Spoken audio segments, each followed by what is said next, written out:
Aries, welcome to Modern Maven Tarot. This message is for any Aries, Sun, Moon, and Rising, but also if you have Aries that rules a particular house or planet that you need clarity on, then this message is also for you. Thank you so much for joining me. If this message does end up resonating, please do hit that like button, subscribe to Modern Maven Tarot, and thank you so much to all my subscribers. Now, the message that came through Aries was very much focused on what you put your attention to, you will manifest, all right? And there's a very charged up energy. This charged up energy, though, too, I'm getting this message of making sure we relax, take a bath, right? Light a candle and just allow yourself to temper the flame, all right? There's a lot of charged up energy right now, and you and your energy is so important, especially once we get to that Aries full moon and really feeling that, like stepping into our power and being fearless with what it is that we believe in.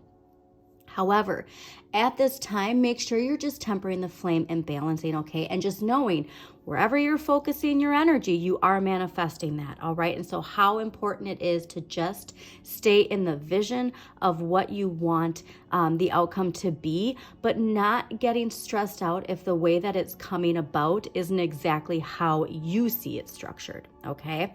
Just enjoy the ride is really a strong message that came through while I was clearing your cards. And also focusing on those relationships. Focus on the recognition of the contrasts and differences, how we need that, not in a polarizing way, but just in this idea of recognizing there's two sides of every coin and that things are going to be moving very, very quickly, okay? So it's not saying that you have to agree with certain people, but just recognizing that where we're putting our energy is so important and nurturing the relationships in our lives that we really do find beneficial, okay? Like there's people where it's like, you know, the yin and the yang, and there are people in your life where they're not exactly how you are, but you see the benefits of their energy in your life, all right?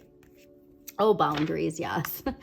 Please make sure too, there's this idea of, you know, that warrior energy in you, you know, the Mars, Aries energy, and there's just this recognition of walking away, because sometimes we don't walk away when we need to. Not every battle is meant to be fought. Not every battle is meant to be won, okay? And so there's just this recognition of really recognizing where you're putting your energy is so important, Aries, all right? So let's see what we got going on for you.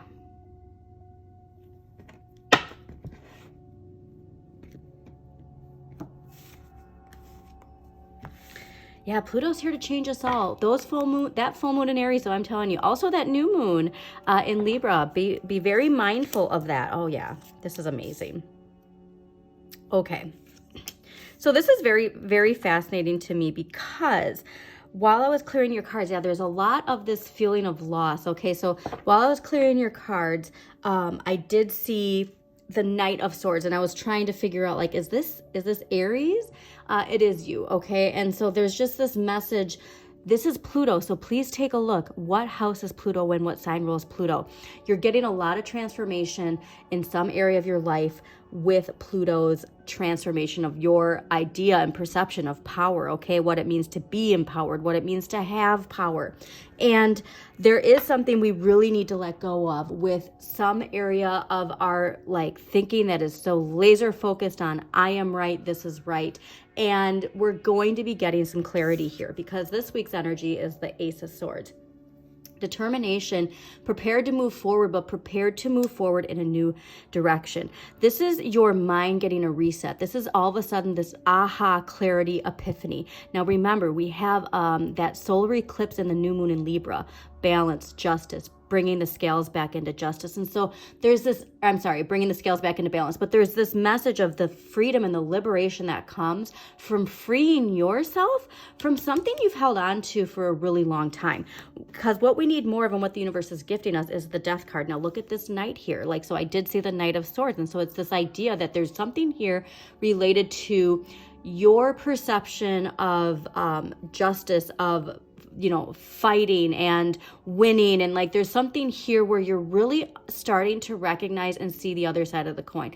Why we saw the Gemini lovers card there, enjoying the contrasts and differences. And something really amazing is coming from this clarity of release, of transformation. So Scorpio season, this is ruled by Scorpio. Scorpio season is probably going to be a very pivotal time for you of when we're going to fully be shedding our skin, if you will, of this old paradigm. Because remember that Capricorn Pluto direct is happening right now. I'm sorry, Pluto direct in Capricorn is happening right now.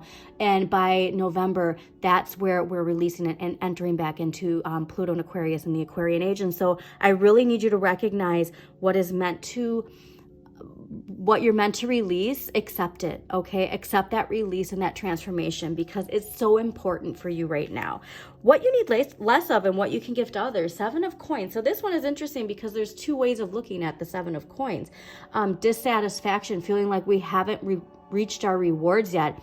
And there's this message of like the patience, okay? Because Aries, you're a go-getter. You're wanting it now, and you charge forward, you take what you want and you take it now. And so there is this recognition of making sure that we allow the patience of letting something grow and letting something nurture, and just allowing things to manifest as they should.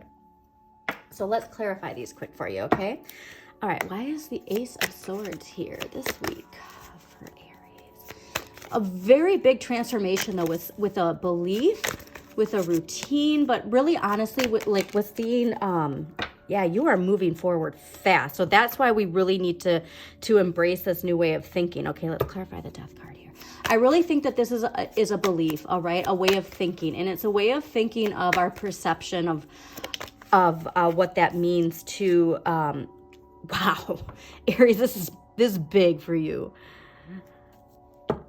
But look at what's in the back is the sun, okay? Like, yeah, look at that. My goodness. So, people get scared with the Death card, but like the imagery in this is wild. Okay, so you have Death card clarified by the Death card. Scorpio season is going to be a game changer, all right? And so the more that you can embrace this transformation, the more that you can embrace the release of something you've been holding on to, because this is the Capricorn paradigm, right?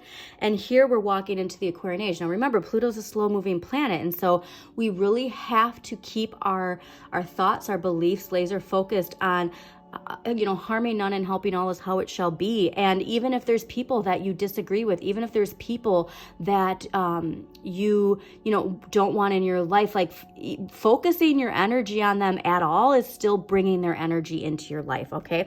But look at this. This is what I think is so profound here, because seeing the Ace of Wands that came out, like I said, it's all leading you to the sun. And then look at the wand is in the sun. So this new opportunity, this inspiration, this new direction, this spark that drives you forward, it lies beyond you letting go of this, okay? So how important, see the flower here too, how important it is for you to let go of whatever that is. So let's clarify the 7 of coins and see, why is the 7 of coins? Oh, the moon. Yeah, so you're so this is so fascinating. So you're getting an impulse of like, I need to drop this and move whatever this is related to this belief of this impatience. And it's your shadow, all right? Your shadow is trying to trick you into almost like a flight reaction to something, like fight or flight, but like that there's this tug and pull within you. And if you can just utilize that shadow work, it's going to be a game changer. Yeah, you feel like there's going to be like this loss, but that is coming from this new direction. You're moving forward so fast, so that can be a little scary, right? It can be, especially if it is in a new direction. I get this idea of like, no, this is the way, this is what I've been meaning to do, but everything is pointing in this new direction. And maybe too, it's this idea of like, I can't leave this because I need to go with that. But it's like, it's really important. Here we go. This is perfect. Your empowering question. Am I focusing more on what my life looks like than on what it feels like? Excuse me. I think this is the whole point. Focusing on the feeling, because you're focusing on what it looks like. You're focusing on the material aspect of whatever it is that's going on with this transformation, with this rebirth within you. And here's where it's like, focus on the feeling, okay? Focus on the feeling, Aries. This is amazing. This is huge, very rapid change, very, very rapid. Embrace it. It's bringing you to this, okay? It's bringing you to this. And yeah, just do that shadow work if you can, and always shine your inner light, Aries. Thank you so much for joining me. Please hit the like button, subscribe, share this message with somebody who needs to hear this message, Aries. You've got this.